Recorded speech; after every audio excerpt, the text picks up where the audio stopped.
Thank you, Karen, for giving me this opportunity. Well, we have amongst us today Shahnaz Nathani, and it's my pleasure to introduce Shahnaz Nathani from Zonta Club of Colombo 2, District 25, Sri Lanka. Shahnaz joined her club as a charter member in December 1994. This gave her the opportunity to team up with a diverse group of professional women to carry out projects that would change the lives of women in her community. Her engagement with Zonta, Her engagement with Zonta and exposure globally made her appreciate the serious need for continuous action to help empower women. Shahnaz has held many positions in Zonta. At the club level, she was president in the biennium 2002-2004 and has held a variety of board and committee positions. At the district board level, she has been area director, treasurer, lieutenant governor, and governor in the biennium 2018-20. She has also served in many district roles, including being the nominating committee chairman and bylaws committee chair. She is currently a member of the Zonta International Advocacy Committee. Shahnaz spent 40 years in the aviation industry and retired in 2016. She now practices as an executive coach, helping people become exceptional leaders. Wow, that's wonderful. She enjoys the opportunity that Zonta has given her to connect with so many women of diverse backgrounds and cultures worldwide, and the great friendships she has made over the years. Her goal is to make Zonta organization by choice for men and women whose passion is gender equality and empowerment of women. If you think I should say some more about Shahnaz, let me end by saying Shahnaz, a good friend of ours in District 25, Bangladesh, which comprises of Bangladesh, Nepal, India. With these few words, I present before you our speaker for this evening, Shahnaz Nathani. Thank you. If anyone has any questions for Shahnaz, put them in the chat line while you think of them. Thank you. Thank you, Dilruba. Share the screen, Shahnaz. Thank you. Thank you. Request Shahnaz to make a presentation, yes. So when Dilruba, you said that one of the most, what I really love about Zonta is making friends, and it's making friends like you. Our friendship goes back over 25 years. Yes. Good evening, Zontians. I would like to start by sharing a little bit of information about Sri Lanka. We are an island nation of the southeastern shores of India with a population of a little over 22 million. Our ratio of females to males is around 52 to 48%. That's 52% females and 42% males. But sadly, this is not reflected in the number of women in parliament, which stands at only 5.3%. That is only 12 women out of a total of 225 parliamentarians. Women represent over 52% of the country's population, yet men continue to play a dominant role in the national legislature. We're a country with a diverse and beautiful natural environment that attracts tourists from every corner of the world, but that environment is under threat. How vulnerable are we to climate change? So what we see here is similar to what happens in other countries. But what happens due to natural causes? Being a tropical island, Sri Lanka is highly vulnerable to the adverse impacts of climate change. flash floods and landslides due to intensive rainfalls, long droughts, less rain due to unusual monsoon pattern changes, sea level rise due to melting glaciers and ice caps. The livelihoods of many Sri Lankans are connected to sectors that are highly vulnerable to environmental factors. This increasing frequency of extreme weather events are ranking Sri Lanka amongst the top 10 countries on the Global Climate Risk Index 2018 to 20, despite contributing to less than just 0.1% of global warming. And the most impacted sectors are agriculture, which includes fishing, and the tourism sector. So for my presentation today, I've selected to focus on the effects of irregular weather patterns on agriculture and the impact to the women in that sector. Over 30% of Sri Lankans are employed in the agricultural sector, and 40% of these are women. The first and foremost impact of climate change on agriculture is reduced yield. In Sri Lanka, a significant majority of farming families are from rural areas with low economic diversification, where losses and damages affecting their cultivation can disturb their main source of livelihood and employment and threaten to push them into poverty. The financial impact to farmers. In some instances, if they take out loans to buy seeds, fertilizers, and other stuff, they are in danger of falling into poverty trap if the harvest fails. On the other hand, if they do not invest in their cultivation, they have no income. So what do? It's an absolute catch-22 situation. And then there's a financial impact to the country. On an average, we spend over 50 billion rupees in annual disaster losses related to housing, infrastructure, agriculture, and relief. Women in agriculture often seem disproportionately affected by climate and weather-induced disasters and experience climate change differently to men. While the contribution of these women to meet food security outcomes is immense, in most cases, their labor is not accounted for. Women are part of the agricultural labor force as both paid laborers and unpaid family workers.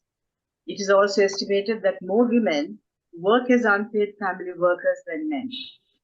Women occupy lower levels in the production value chains and are paid 30% lower wages than men who carry out similar work.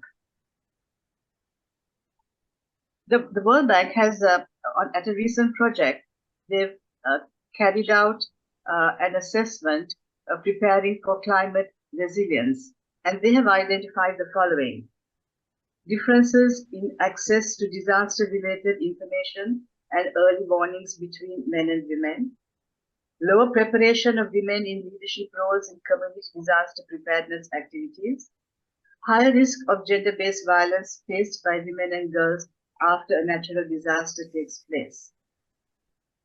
So what happens when they are unable to adapt and recover from climate-induced loss and damage? These women from rural and agricultural backgrounds are forced to migrate for work. Some of them will come to the cities to work in factories, in shops, as housemaids in homes. Many of them will migrate as low-skilled laborers and domestic workers to countries in the Middle East, leaving their families behind. These women are vulnerable to adverse working and living conditions in their destination countries, often the subject of physical and sexual abuse by their employer. These are some of the actual pictures of what happens in the Middle East. And what about the children they leave behind, who are taken care of by their father or grandparents or a carer? These children suffer high depression rates, may not continue schooling, may suffer abuse at the hands of the carer, and the very fabric of these families is being disintegrated, and many families are splitting up as a result of disruptions to their normal life.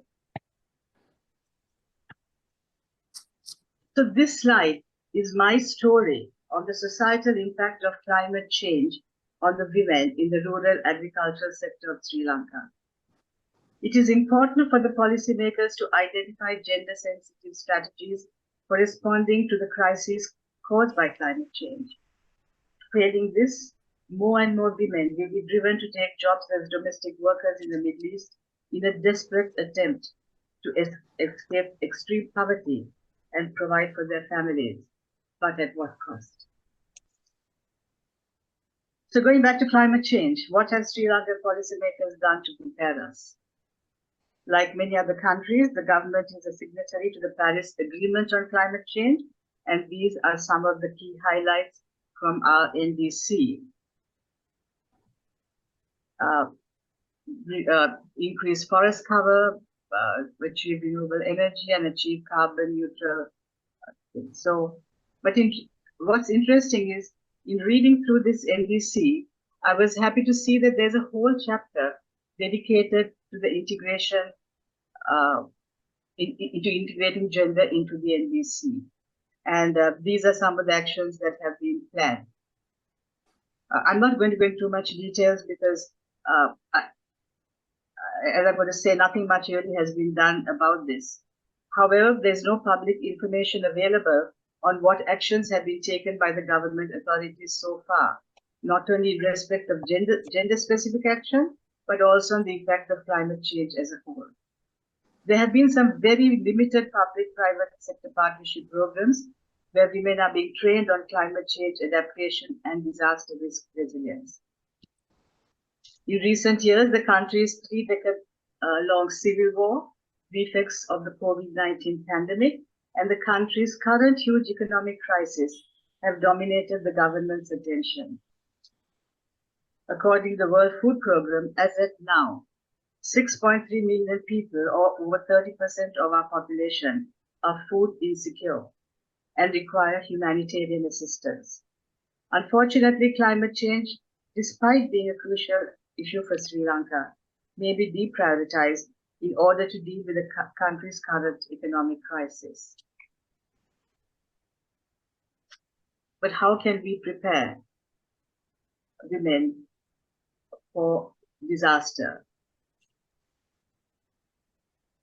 Climate change is a very serious threat. It affects all regions of the world, and its consequences impact many different aspects of our lives. Disaster preparedness plays an important role in building the resilience of communities. But unfortunately, women's involvement in this is very limited. So here are some reasons why women should be included in disaster preparedness. I think, as we all know, disasters affect women and girls in different ways than they affect boys and men. Research has found that in many cyclones, more women were affected than men. Why were so many women affected? Most women are home-based, responsible for children and elders, and culturally and socially isolated. They died in cyclones because they did not hear warnings, or because they had to fend for themselves. They had to fend for others as well as themselves. Due to strong cultural practices, many do not evacuate without their husband or another male to accompany them. So why do we need to include women? Women can help identify risks for themselves and for girls that may not be understood by male planners. Women's roles in the household and community may make them more likely to know who is vulnerable and who needs help. Women's representation can help ensure issues are seen from multiple angles, and including women in recovery helps reduce stereotypes and discrimination about women's roles. So what can Zonta do to include women in disaster preparedness? And this is top of my list. We can also have women participating in training that is relevant and targeted, which will increase their skills and confidence. This also provides them a platform for sharing their knowledge and field experiences. Initially identify disaster-prone areas and organize workshops to educate women and girls in the community on disaster preparedness and response. Train them in early warning systems, how to send messages through mobile phones and search and rescue. Support women in basic life-saving skills, building on coping strategies that would facilitate women and girls in disaster settings. For example, swimming lessons in flood-prone areas and preparation of go bags in the earthquake-prone areas. Invite local emergency responders or disaster experts to speak about their experiences and provide tips on how to prepare for emergencies. Identify potential leaders in these communities and help build their leadership and decision-making skills. As Zontians, we can advocate policymakers to include quotas for women in participation in local disaster risk management committees. In the area of raising awareness, launch social media campaigns to raise awareness about the importance of including women in disaster preparedness and response plans. Use hashtags and share stories of women who have been affected by disasters to highlight the need for gender-equal climate action. Conduct assessments to identify specific risks that women and girls may face during disasters. These may include risks related to health, safety, and security. And finally, post-disaster. Increase women's involvement in running of camps. Traditionally, these are male-dominated spaces. This helps reduce violence and will give women more control over their space. Why not even train women to construct camps? Time is of the essence, and the more hands in the construction means the camps will come up faster. Disasters are gender neutral, but their impacts are not. Engaging and empowering women is the key to strengthening disaster resilience of communities. And as she says, without women's voices, women-related issues would not be identified. Without women's participation, their priorities before, during, and after will not be addressed. These are some of my thoughts on the actions that Zonta can take to help women prepare for climate disaster. I've also included ideas given to me by some young Zontians whose opinions I greatly value. Unfortunately, none of the clubs in Sri Lanka have been involved in any project or activity in relation to the impact of climate change. But I hope that in the not too distant future that this will change. Thank you very much, Carol and the committee, for giving me this opportunity to speak this evening. I must say that the time I have spent in researching the impact of climate change has opened my eyes and ears to the importance of acting now. Thank you. Thank you, Shahnaz, for that very insightful presentation. I really have a very good idea of Sri Lanka because when I was the governor, we had the tsunami, and I saw how the women came forward. They were resilient. So thank you for enlightening us with your presentation. I really don't have much questions, but if anyone does have, then put it on the chat box. But I would only want to ask one thing, that is, we all know that Sri Lanka is going through a very bad economic crisis. Now, how will your governmental organizations help with the climate change problems that you're facing? How are they going to integrate their policies and take climate change as one of the main issues to work with? Do you think that you have, yes, you said that, but do you think that they have policies to do something? They have policies. They have a very nice NDC, which I went through, but everything is on the back burner at the moment because as of now, the priority is to see how can they help this 30% of the people give them food security. So food security, yes. It's going to take some time. But the one thing I'd like to say when I did this research was that Bangladesh was one country that after the cyclone have included women in their disaster preparedness committees, which in the next cyclone they saw that less women severely were affected than in the previous years. So I think Bangladesh has done a lot for that. Yes, working, yes. We did a wonderful management, disaster management this time. You know that we were under the cyclonic zone last week, and there were terrible cyclones that were supposed to hit, but they deviated, thank God. But a lot of measures were taken to, to help the women and all their families to be who were dislocated, to be housed and taken care of. Thank you so much, Shahnaz. Now I would hand over to Pia. To Julie. Thank you. Yeah. But I also have a question, a short question, because we have a short of time. But yes. I have a question. How does the communication of the early warning system work in Sri Lanka? Since women doesn't reach women as much as the men. How does the system work technically?